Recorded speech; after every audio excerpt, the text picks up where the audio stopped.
Good morning, class 5. How are you all? I hope you all are very good at your place. Okay, today we will do the grammar topic, that is verbs. Verbs you have done in 4th standard also. Let us recall it. Verbs क्या होते हैं? What are verbs? Verbs are action words जिसमें कोई action हो रहा है, जैसे कि running, eating, studying, and so on. Now, let us find its detail. अब verb में तो हमने 4th में सिर्फ verb और उसकी एक्सरसाइज की थी, बट इन दिस चैप्टर इसको थोड़ा हम डिटेल्ड में पढ़ेंगे. First is object of the verb.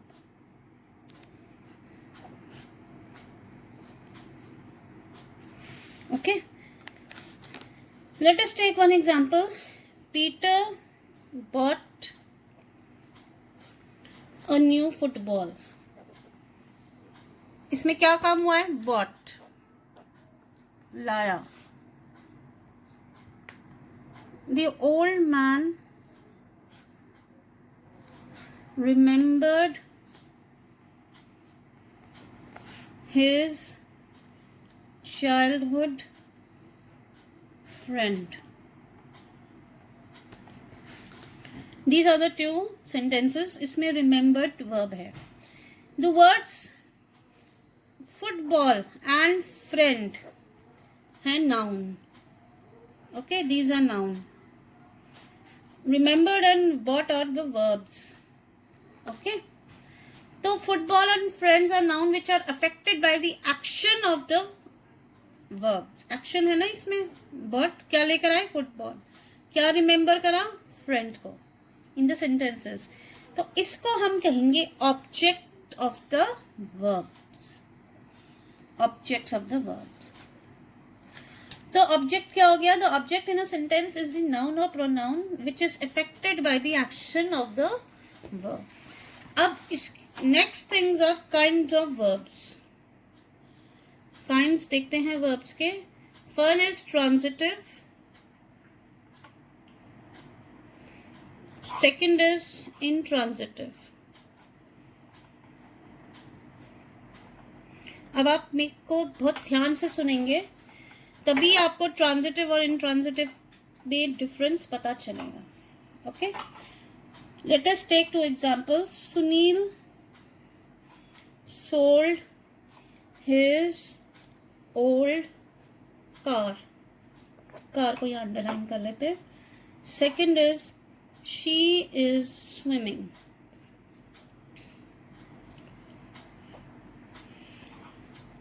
Sold तो यहाँ पर हो गया वर्ब, कार यहाँ हो गई noun.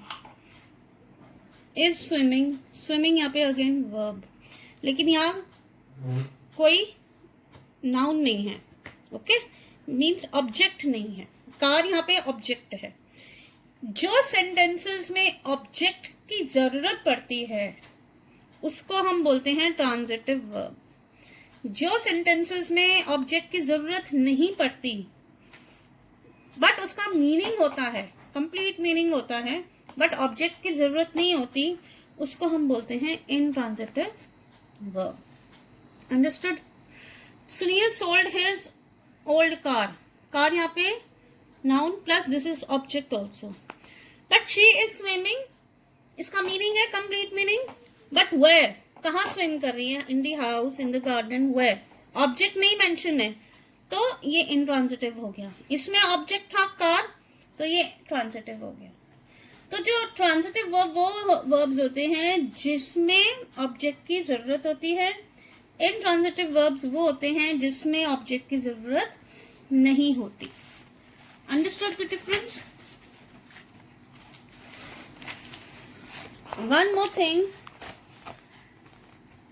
verbs of incomplete prediction, predication, sorry. First, Tom is happy.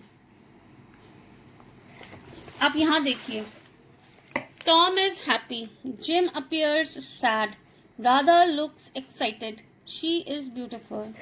इसमें इज, अपीयर्स, लुक्स, इसमें कोई ऑब्जेक्ट ऐड नहीं हुआ। टॉम इज हैप्पी, क्यों हैप्पी है? कोई ऑब्जेक्ट ऐड नहीं है। जिम अपीयर सैड, क्यों उदास है? नॉट मेंशन्ड, कोई ऑब्जेक्ट नहीं है। सो these sentences they do not have object, means they do not show action or indicate possession. They need words happy, sad, excited and beautiful to complete their meaning. Happy, sad, excited, beautiful अगर words नहीं होंगे तो इसमें इनका कोई मतलब नहीं होगा, ठीक है। इनको हम बोलते हैं इनकम्प्लीट प्रेडिकेशन, और इनको हम इंट्रांजिटिव वर्ब्स भी बोल सकते हैं क्योंकि we are not adding any object. Fine. अब कॉम्प्लीमेंट्स क्या हो गए? Happy, sad, excited, beautiful, these are all complements. तो complement is a noun, adjective और adverb that is used with a verb of incomplete prediction to make its meaning complete. Okay, sentences के साथ ये words अगर नहीं होंगे तो it doesn't have any value.